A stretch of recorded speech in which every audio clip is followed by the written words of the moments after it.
loyalty programs for online casinos.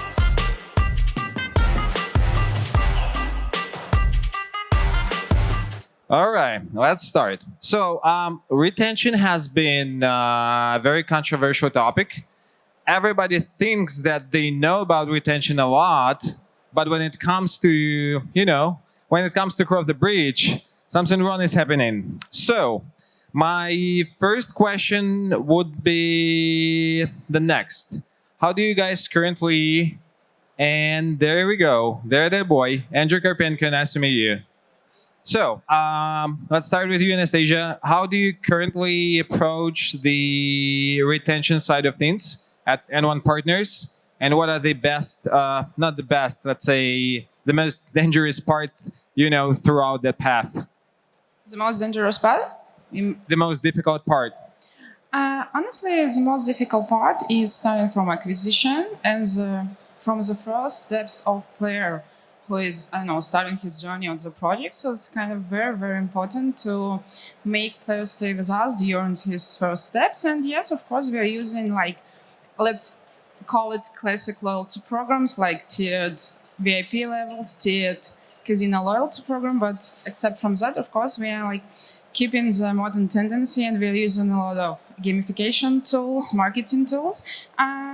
If you're okay, I can tell a bit more now, or we can get to the gamification later. Yeah, there is one more about gamification, and we can jump in later on. So, Sylwester, I would like you to make a deep dive for VIP players specifically, and what's the best approach, and how do you retain them? What are the best path here to retain VIP players? The most important thing for because just to make it clear, we are talking about the top 10% of players who are delivering between 60 to 80% of the casino business. Right.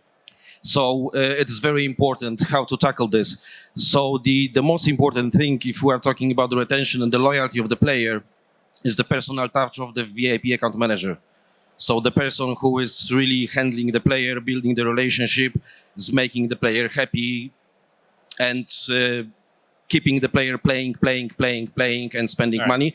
And the most important thing is to process the withdrawal if there is a win as soon as possible, because this is what the players they are looking for. They want to have the transactions fast. All right. So what's the average time to withdraw my money? Let's say I'm a VIP player somewhere.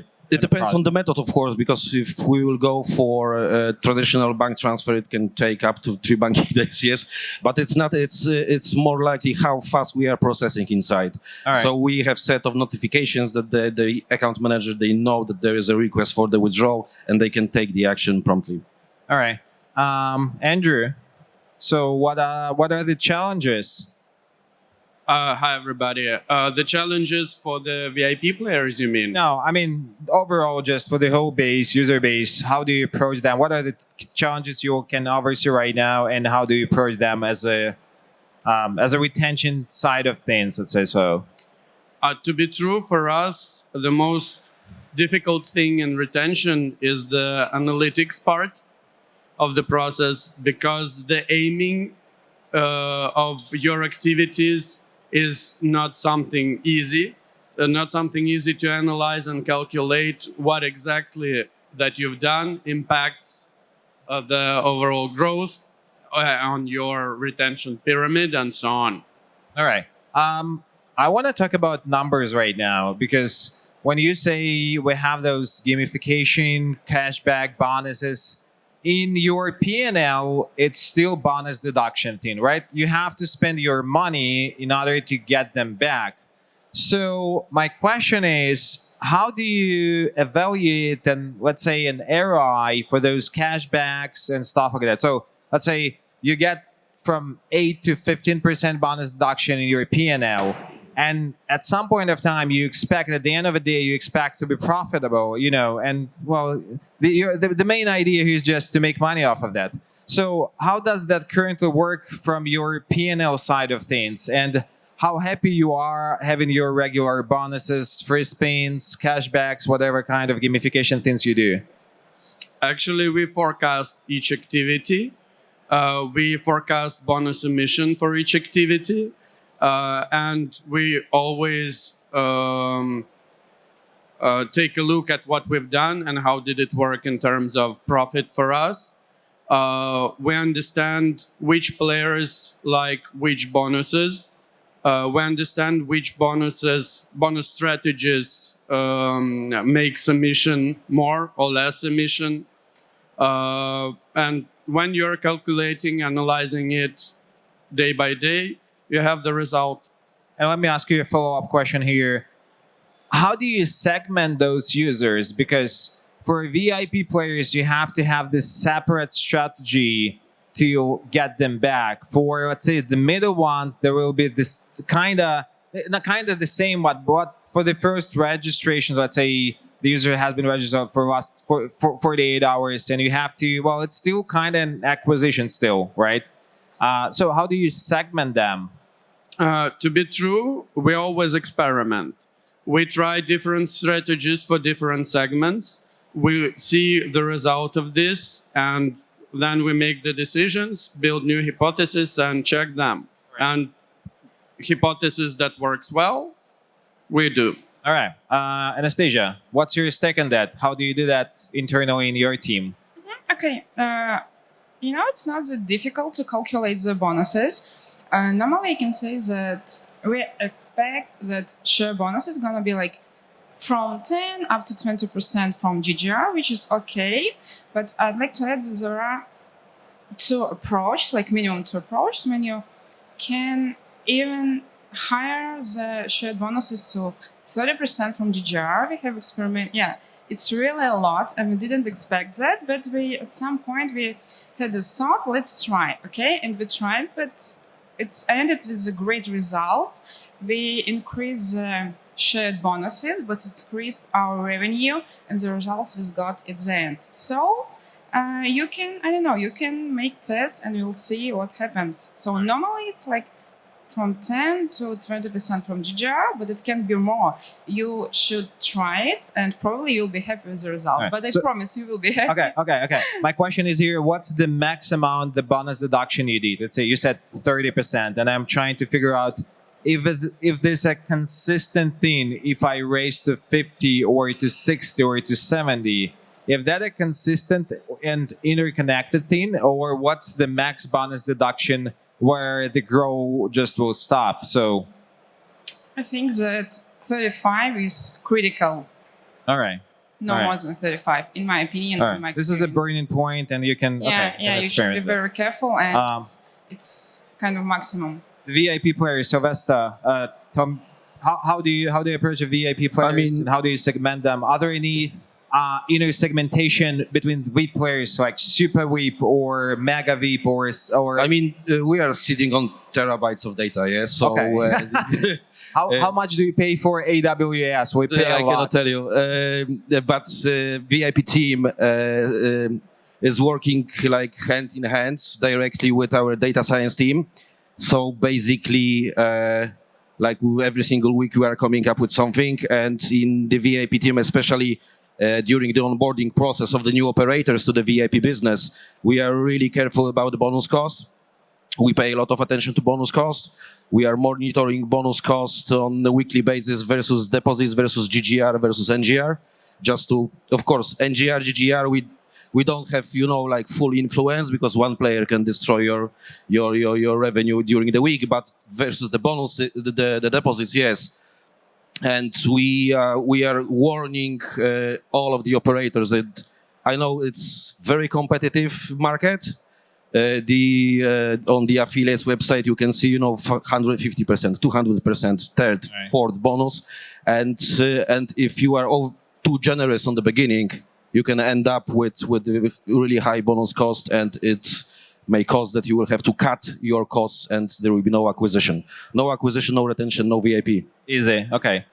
Something here? To add something, like for me, it seems that all the patterns are really the same if you know your customer and you know the market you're operating on. So it's really easy to predict the bonus cost. But I agree with you that probably the most difficult segment of the players are the newcomers, because especially when using some kind of sign-up bonuses, you never know what's going to happen. So, and I agree with you that You should Alright. try, launch some tests, and you'll see. But in general, it's very easy to predict. All right, Andrew, what would you tell me if I say you have to reap off 35% for bonus deduction? To be true, I'm not afraid of any bonus emission. Let's say for the entry month of the player lifetime, because this is actually the cost that helps me to raise the whale from my audience, and it works well.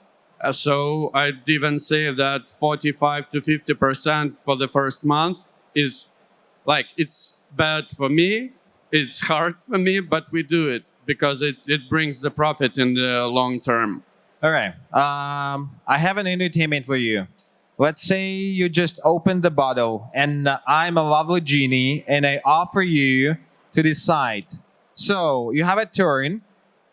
I can give you a 10% uplift and you have to decide. You can uplift your retention for 10% or your acquisition for 10%. Anastasia, what would you choose and why? I would choose retention, of course, because I know the retention rate for the loyal players, so of course I would choose retention. I know exactly that if you manage somehow to keep your players playing on your brand, then for the VIPs and for normal regular loyal players, the retention rate is really can be up to 99%. So I definitely would choose retention. All right, Sylwester. Definitely acquisition. Okay. Yeah, because I sit in business processes. All right, so you start calculate from, I the start from numbers the in- beginning. Yeah, I all start right. from the beginning. So yeah, definitely acquisition. Yeah. All right, Andrew. I'd say retention definitely. If it would be 5%, not 10, retention is better because it gives me money for acquisition. Yes. I'll tell you a story about 5% afterwards. All right, next one is all of you mentioned the gamification thing, which is kind of, have been buzzword for some time. So, what are the gamification mechanics you are currently using and how they did work out? Was it good? Was it bad? I mean, everybody talks about it. This is like a sex, right? Everybody talks about that, say we're really good at it, but you never know what the definition of good, right? So, my question is, what are the best mechanics that you ever tried, and what of them did work out well? I can start. Okay, we have some gamification tools. Like probably the most popular is random bonuses mechanics. Practically on each of our brands, we're using that mechanics. It looks kind of different, but still, at any brands you can find random bonuses mechanics. It's a very good example of gamification, and I can honestly tell you that according to the data we collect, it's one of the most popular bonuses, and I can see the increase of, let's say, deposits and then the average deposit counts. It's really, since we launched the random bonuses mechanics, the numbers grow and we can see it. And besides, apart from, as I've mentioned before, classic loyalty programs like VIP programs, all of you know these programs like tiered VIP programs. They've launched like a year or probably 2 years ago an interesting mechanics bonus shop. While the players, he makes bets, he collects points, which makes him push to the next level VIP programs. But at the same time, that great marketing tool which closes the equation with the segmentation and with the rewards. So player at any time he wants, he can exchange his points to any bonus he wants. It could be even gadgets, like everything. And the most interesting here is that, let's say, the VIP program or the loyalty program is a prolonged process when you need to wait to get some result, some reward. And talking about the bonus shop, about the random bonus, if the player has like negative experience, he can immediately get the reward. So it's really great. All right, Sylwester. I mean, maybe I am not the super right person from SoftSWISS to be addressed with this question, because the pure retention gamification stuff, it's not my area of responsibility. But definitely we have many operators. All of those casinos, they have own teams and light motives, etc. So there are dedicated tournaments, and the VIPs they also have access to those tournaments, so they play actively. how do you engage them in those gamification side of things? So do they just want to play, or they are part of this gamification story at your brand? I mean, we have some automations that, there is a tournament that is starting, that there is a specific segmentation that they are assigned to the tournament. So let's say specific segment, like 200 players, they have access to this tournament. They are notified, push notification that the tournament started, and they are just receiving the information, where they are with the results. We have leaderboards, etc., so they can see it. Yes. All right, Andrew. Actually, a few things are important in gamification. First of all, and the main thing you have to do with your customers is to make them good customer experience on a brand. You can do it in a few different ways. As Nasta said, we make, let's say, real world presence, for them that they can obtain for their points in loyalty program. But it is more the thing that we do to the VIPs. All right. And for the regular players, let's say, we use a bonus shop. We're releasing actually a new brand in a very short, where the bonus shop will be actually the main feature of the brand. It helps us to provide bonuses for the players at the time when they want to play. So it is not the Thursday reload on Thursday when my customer doesn't want to play at all. We want to give them presents anytime they are on the brand, on a time when they are okay to play. All right. So that's the point. Gotcha. And somebody of you said, you, Sylwester, about tons of analytics and terabytes of data, paying just enormous amount of money for AWS. And my question is, how do you start your every morning looking at the dashboards? Everybody looks at the dashboard. So my question here is, what other interconnected metrics that you're measuring alongside with the retention? So you say the cohort analysis, this is kind of retention. So what are the interconnected metrics that you see every morning you just wake up, probably even before your breakfast? Okay, not probably. It's definitely the most important. For me, is retention rate, the churn rate. For our analytics, we are estimating the churn rate and the retention rate for different segments, like for the newcomers, for the VIPs, for the regular price, because it's not the same. The most important is bonus ratio. We are estimating if everything goes well as we predicted or not, how successful our tests are, and average metrics like average deposit count, average deposit amount, and the conversion rate taken about the CRM.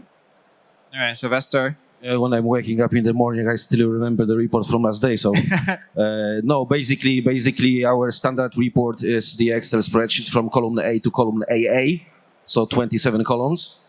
And starting, we are measuring the total number of active players for the project, then number of active VIPs. We are measuring the percentage. What was the contribution? Quick follow-up question here. When do you say the active VIPs? What does active mean in that context? They played yesterday. I mean, it's basically it's at least one bet, yes. Yesterday. This means registered transaction that it was placed. Okay, good. Usually, of course, it's more, but from system-wise, it's just one. All right, good. This is what we consider as the active one, yes. All right. So plus there is the average ARPU per ARPU VIP, ARPU per project. Bonus cost versus 3 other metrics. It's really long report, but we really measure everything, and thanks to that we have control over that. All right, good. Andrew? To be true, I more monitor the metrics, not the numbers itself. It's always some percentage,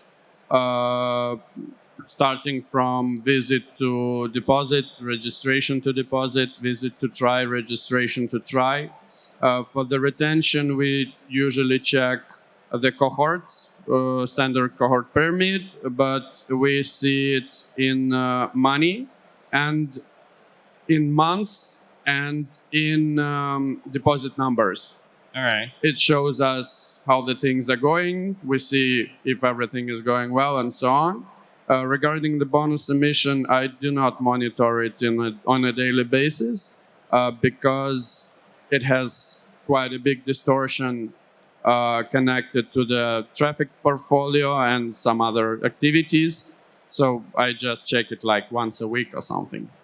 All right, good. Yeah, just quick story from me here. We work with all the operators and we can see their data, the retention side of things. And what we figure out, if you just increase your retention, let's say 10%, that may speed up your payback time, customer acquisition cost to payback time up to from 5 months to 3 months. So it's, it's like 2 times quicker. And there's a question. How do you calculate the customer acquisition payback time? And if you do that daily, I mean, you spend $200 per player. You expect their LTV to be $200 in 5, 3, 6 months. So how do you calculate that? What are the most important metrics beside the customer acquisition cost and retention I have to look at as an operator just to make sure, well, at the end of the day, I'm just profitable? Okay, I can say honestly that I'm not in charge of that, but normally I know how it looks like. First of all, when we launch, I don't know, some market or we're starting acquisition, we are building a predict like a model, and we use The AI everywhere. No. It could be, but first of all, we know how it works, like our expectations, like I mean the average deposit count for the first month, the average deposit amount for the first month, like what's gonna happen on the second, third, and longer. We have the average churn rate for the players. So yeah, we can build a model, and after let's say 1 or 2 weeks, we're already aware and we realize how it's gonna work. If it's gonna be 3, 5, or even 12 months, so we can make a decision. All right, VIP, Golden Mine. Tell me about that. Yeah, actually, again, thank you. We have also models. The AI. Tell me AI. I cannot say what's the technology stack behind it because it's not about that. It's about data science. As I said, we are working hand in hand, like directly. We don't have any, middlemen. And currently, we are in the process of fine tuning the high LTV, so basically VIP prediction model based on 100 factors, and this model will be able to predict the VIP potential like up to 80% based on the first 72 hours of the depositing behavior. So first 3 days, and we can say that in 80% we are sure that this player can be the VIP for us. Interesting. Andrew. Our marketing acquisition team constantly monitors the payback in regards of each affiliate, each campaign, and so on. For me as a product, as a CPO, it's not so important because I don't have to do it day by day. We have another metrics. We have RPPU, redep rate, and so on. So I'm more in that numbers and in that metrics more than like day by day monitoring of payback. All right, clear. We have around 6 minutes left, and my probable last question would be trends. Everybody has bonuses, free spins, quest missions, gamification, VIP levels. And from brand to brand, I just find it boring. I open up the stake, BC, whatever kind of casino. Everybody has the same set of functionality. I mean, and players doesn't really care whether they play at N casino, B casino, or C casino. They are all the same. This is the reality. So what are the emerging trends that you can see right now that can potentially be the next gamification thing, right? So from my perspective, I watched around 300 hours of Kick.com and Twitch. This is insane. This is something that I couldn't wrap up in my mind. People are watching, people are engaging with the streamers. They want to play with them. They are just the fans. They're following not a casino, they're following the streamer. if streamer plays in casino A and then at some point of time says, hey, fuck you, this casino doesn't pay out, I'm going to play casino B, the audience will automatically be transferred to the casino B because they're playing behind the streamer. So my bet here, the streamer is the next big thing. I mean, it's already next big thing. It's just a matter of time when that, emerge as a gamification. So what's your take on that? What are the possible trends and the big things you can see here? Okay, I agree with you that practically all the brands have the same marketing tools. Yeah, but where is the problem? It probably could sound strange, but first of all the brands, we can say that the segmentation is done perfectly, okay? And it may happen when you have some tools or you send some emails, SMS, push-ups, whatever. Boring. Yeah, but first of all, it could happen that the segmentation has been done not so good. So first of all, your offers, they do not respond to the player's needs. So first of all, you should have perfect segmentation. And second point, it's everything about emotions. So give the players emotions and you will get the loyalty. All right. VIP, that's all about emotions. Yeah, I fully agree with Anastasiya. As I said, we are sitting on a huge amount of data and it's up to us how we will use it. So segmentation, definitely, yes, absolutely. And using the data as much as possible to extract 100%. And you mentioned streamers. Yes, streamers are nice, but they are expensive, I know. They are getting gigantic bonuses, it's madness. Yeah, it's better to be but streamer rather than definitely, and plus I will repeat it again, the most important thing in the VIP personal touch. So the person, account manager, not AI, not chatbots, not the fancy tools, but the human. The AI will never replace it. Definitely not. We'll see. Andrew, what's the next big thing? I'd say that on the markets where we operate, I'd call streamers something like emerging, because it's not so developed as in some other markets. For me, when I think about the gamification, I take a closer look to casual gaming, to social gaming. They have quite good mechanics, for the gamification, and we try to use some of them. And as well, we take a look at the science, neuromarketing. It describes quite wide of how the brain works and how the gamification works. All right. Thank you. All right, thank you guys. We have 2 minutes left, and my last question would be a bit philosophical, but how do you see the gambling industry would look like in 2035? It's 2035, you operate the casino business. What's the trends? How does market look like in 10 years? Anastasia? Honestly, I have a feeling that in a year or two, it will be very, very connected with the gamification. I mean, 10 years, 2035. It may be Neuralink by Elon Musk. 35. Yeah, in 35. Yeah.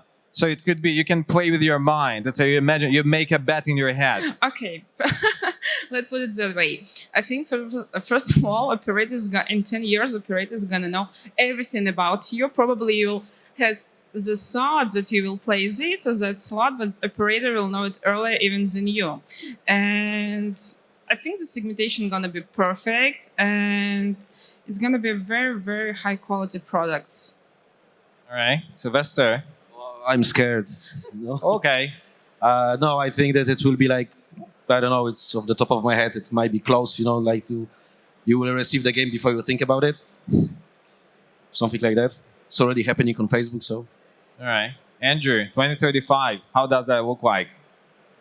I believe that the dopamine reward system in the brain that stands behind the gambling will not change in our heads.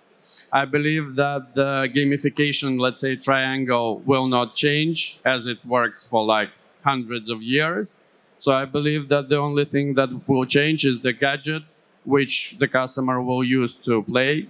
And this will bring some news to the industry. All right. I've been talking back and forth about 2035 recently, and I think the market will be well regulated to that time, and I guess the whole segmentation will be done. So if you're a VIP player, you will be playing just in a couple of casinos which are really well known, and you have the trust for them, because what our brands are doing right now is building trust. If you play a casino a year, 2 years, 3 years, 5 years, in 2035, you've been playing like for 10, 15 years, and there is no need to change that casino, right? Because you see there's a transparent casino, they always make a payout in 10 seconds. And for brands, it would be harder to make an acquisition, because we still have this limited market depends on the geo.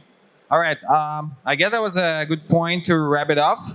Thank you so much, and Thank you. I'll Thank you. guess Thanks. we'll talk about it again in 2035.